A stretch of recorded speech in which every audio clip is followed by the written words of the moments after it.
안녕하십니까. 인문학연구소 인연입니다. 이번 시간에도 우리 역사 속의 범죄자들에 대해서 다루어 보는 콘텐츠를 마련했는데요. 그 29번째 이중인격의 끝판왕 이형학에 대한 이야기를 해보려고 합니다. 먼저 본 콘텐츠는 잔인하고 자극적인 내용이 주로 다루어지고 있으니까 여러분들의 시청, 청취에 주의를 부탁드리겠습니다. 29번째 이중인격의 끝판왕 어금니 아빠 이형학 첫 번째 챕터가 되겠습니다. 우리가 세상을 살다 보면 흔히 말하는 뒤통수를 맞는 경우가 종종 있어요. 믿었던 지인이나 일가 친척이 어처구니 없이 믿음을 저버리는 경우들을 누구나 한 번쯤은 겪지 않았을까 생각해 봅니다. 그리고 오늘 이야기할 이형학이 바로 대표적인 그런 인물이라고 할 수 있습니다. 이건 사기라고 부르기도 부끄러울 정도로 국민들의 뒤통수를 쳤던 이형학, 딸을 위해 모든 것을 버릴 정도로 헌신적인 천사표 아빠의 모습을 보여주며 국민들의 동정심을 자극했던 그가 벌였던 끔찍한 범죄를 살펴보도록 하겠습니다. 첫 번째 어금니 아빠 이형학. 1982년 경북 영주에서 태어난 이형학은 이남 일녀 중 막내였습니다. 하지만 초등학교 3학년 무렵 이와 턱뼈 사이에 악성 종양이 자라나는 거대 백악종이라는 희귀병을 앓게 되죠. 결국 총 5번의 수술을 해야 했고요. 그는 어금니 한 개를 제외한 모든 일을 발치해야만 했습니다. 동창들의 증언에 따르면 병으로 인해 따돌림을 받던 이형학은 중학교 시절부터 자신이 지나가던 여학생을 성추행했다거나 여성을 강간했다라는 말을 본인 입으로 떠벌리고 다녔다고 합니다. 또한 가출 청소년 그룹에서 여학생을 집단 강간하는 것을 주도했다라는 증언도 있었지만 이것들은 모두 당시에 처벌받지 않았고 지나갔던 내용들이라고 해요. 중학교 졸업 이후에 아버지가 사업에 실패하시면서 부모님은 이혼을 하게 되었고요. 어머니는 다른 남자와 살림을 차렸다고 합니다. 고등학교에 들어간 뒤 횟집에서 일하던 이형학은 그곳에서 일하기 위해 찾아온 가출 청소년 출신의 아내를 만나서 동거를 시작했고 얼마 지나지 않아 딸을 낳게 됐는데 당시 이형학의 나이는 21살, 그 아내의 나이는 17살이었다고 합니다. 이게 2003년의 일이에요. 자, 이건 MBC 화제 집중 방송 캡처한 거예요. 이형학이 굉장히 좀 순둥순둥해 보이는 얼굴로 이렇게 나왔죠. 그런데 불행하게도 이형학의 딸 역시 이형학과 같은 거대 백악종 진단을 받게 되었고 이형학은 전단지를 들고 밖으로 나가서 자신의 딸을 도와달라는 일종의 모금 운동을 벌이게 됩니다. 그러다 이러한 내용이 2005년 MBC 화제 집중에 소개가 되면서 사람들의 이목을 끌게 되었고 이후에 KBS와 SBS에서도 그를 주인공으로 다큐멘터리와 사연 프로그램을 제작하여 보도하게 됩니다. 희귀병을 앓고 있던 아빠가 자신과 같은 희귀병을 앓는 딸을 위해서 눈물겨운 부성애를 보이는 모습에 국민들은 감동하고 동정심을 갖게 됐죠. 어금니 하나만 남은 이형학에게 어금니 아빠라는 별명이 붙게 되었고요. 이형학은 자전거로 국도 대장정을 한다거나 실제로는 서울에서 양주 정도까지만 자전거를 이용했고 나머지는 차로 이동을 했다고 해요. 벌써부터 사기죠. 미국에 건너가서 한인타운에서 짱구타를 쓰고 춤을 추며 모금운동을 벌이는 등 자신의 어떤 부성애를 굉장히 부각시켰고요. 이후에 어금니 아빠 이형학의 행복이라는 책까지 출판을 합니다.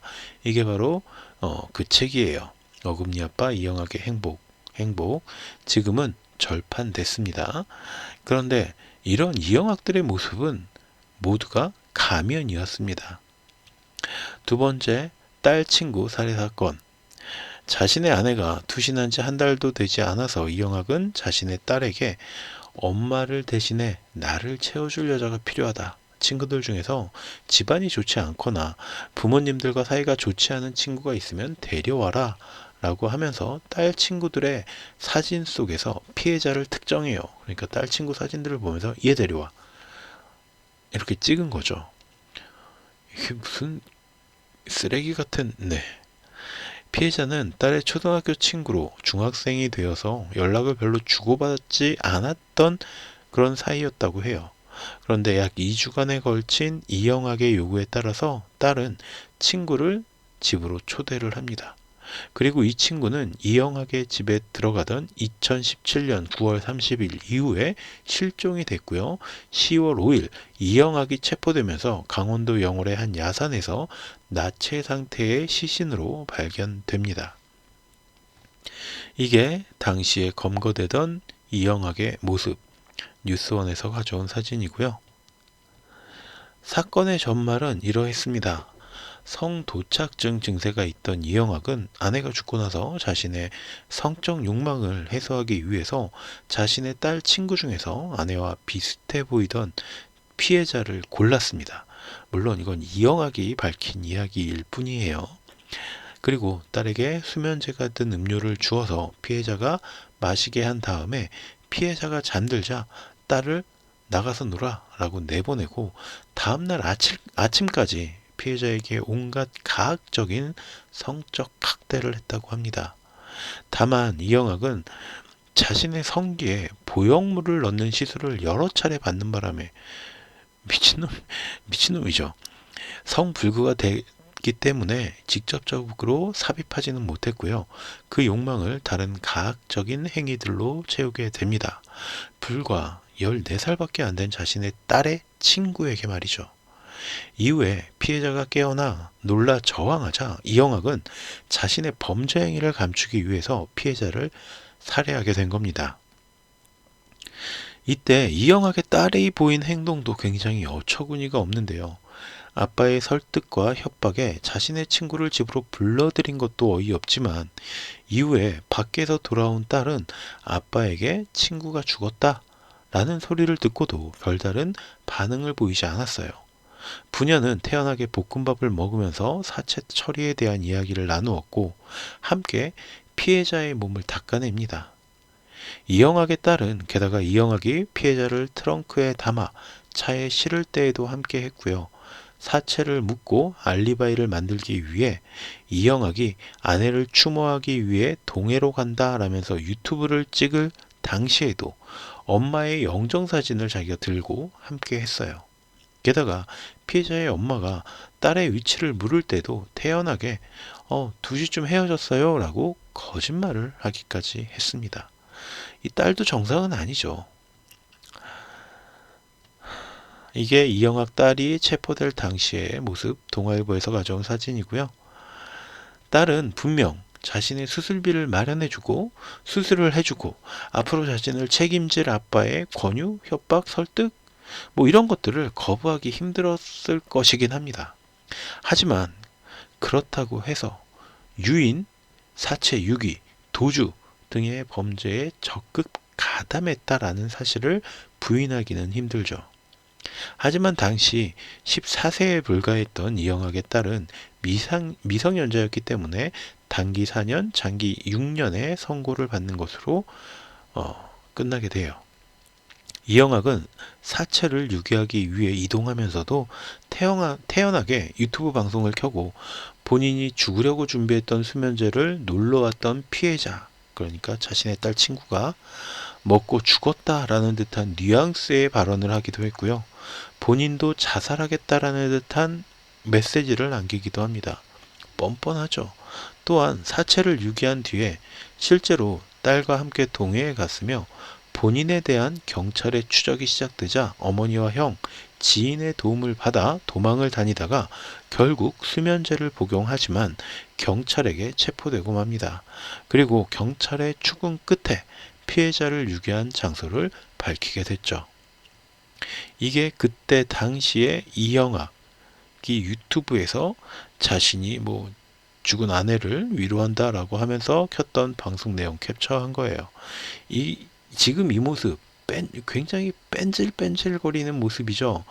저 위에서 잠깐 볼게요.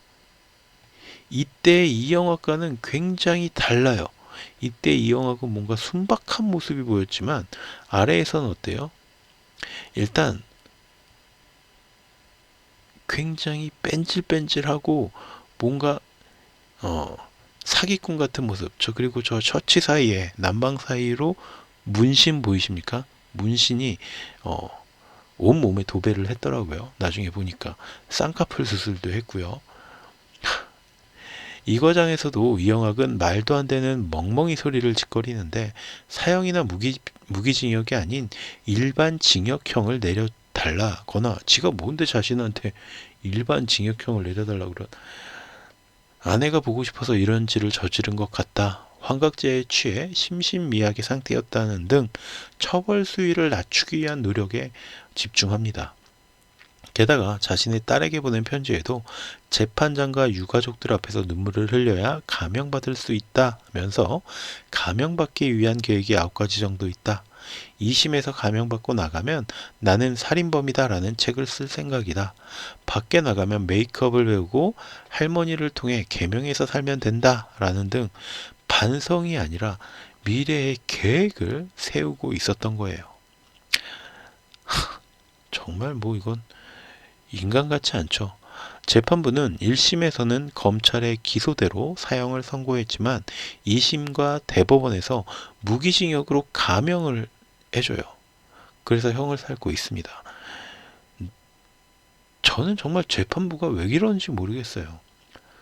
불과 14살짜리 아이를 계획적으로 유인하고 성적으로 학대하고 살해하고 사체를 안매장하기까지 했는데 이게 어떻게 무기징역이죠? 저는 정말 재판부가 이럴 때 이해가 안 됩니다. 하지만 이영학의 이런 이중성은 여기서 끝난 게 아니었어요. 이영학은 기자들 앞에서 자신의 살인했다라는 사실을 인정하고요. 피해자에게 사과한 듯 하더니 뜬금없이 자살한 아내 최 씨의 진실을 밝혀달라고 호소하는데 여기에 생각지도 못한 반전이 있었습니다. 자, 이 내용은 다음 시간에 이어서 살펴보도록 할게요. 자, 오늘 컨텐츠의 내용은 조금 다루기 거북한 면이 좀 없지 않아 있었는데요. 어쨌든 재미있게 잘 들어주셨다면 구독과 좋아요 부탁드리겠습니다. 저는 다음 시간에 이영학 이야기 2번째로 또 돌아오도록 하겠습니다. 감사합니다.